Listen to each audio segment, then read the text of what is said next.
এই যে প্রেসিডেন্টকে সরাই দিতে হবে, সংবিধান বাতিল করতে হবে, পিআর বাস্তবায়ন করতে হবে, স্থানীয় সরকার করতে হবে, গণপরিষদ করতে হবে, এই ধরনের ভুল এই বাংলাদেশে চলবে না। দীর্ঘ 17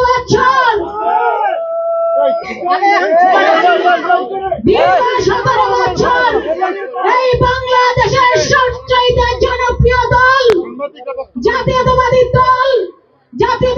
দলের তথা এই বাংলাদেশ নয়, এই পৃথিবীর সবচেয়ে জনপ্রিয় নেত্রী দেশনেত্রী বেগম খালেদা জিয়া এই মুহূর্তে গোটা বাংলাদেশের যেখানেই যান, সেটা সচিবালয় থেকে চায়ের স্টলে, আপনার গ্রামে গঞ্জে, পাড়া প্রতিবেশ, পাড়ায় মহল্লায় কলেজে বিশ্ববিদ্যালয়, সব জায়গায় একই নাম, তারেক রহমান।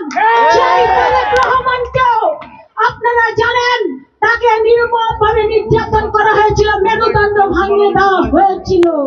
কারণ কি? বাংলাদেশে একটি অবাধ, সুষ্ঠু, নিরপেক্ষ নির্বাচন চেয়েছিলেন, বাংলাদেশের গণতন্ত্র প্রতিষ্ঠা করতে চেয়েছিলেন, সেই কারণে তাকে নির্মম নির্যাতনের শিকার হতে হয়েছে। এছাড়া আমাদের হাজার নেতা কর্মীকে গুম করা হয়েছে, অসংখ্য নেতা কর্মী জেলে গিয়েছে, মামলা খেয়েছে, বাড়ি ছাড়া হয়েছে, ঘর ছাড়া হয়েছে। প্রত্যেকের প্রত্যাশা ছিল বাংলাদেশে একটি অবাধ, সুষ্ঠু, নিরপেক্ষ নির্বাচন হবে, যেই নির্বাচনের মধ্যে দিয়ে এই দেশের জনগণ হচ্ছে মালিক।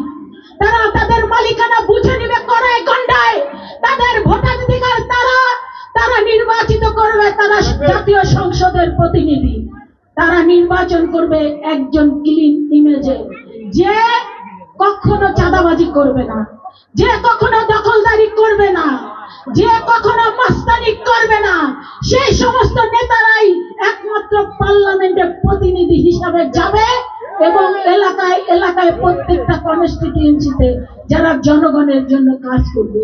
সেই কাজটি আমরা দেখেছি 1991 সাল, 1996 সাল এবং 2001 সালে বাংলাদেশের মানুষ, অর্থাৎ এই দেশের মালিক, তাদের মূল্যবান ভোটের দ্বারা তারা জাতীয় সংসদ নেতা নির্বাচন করত। কিন্তু দুঃখের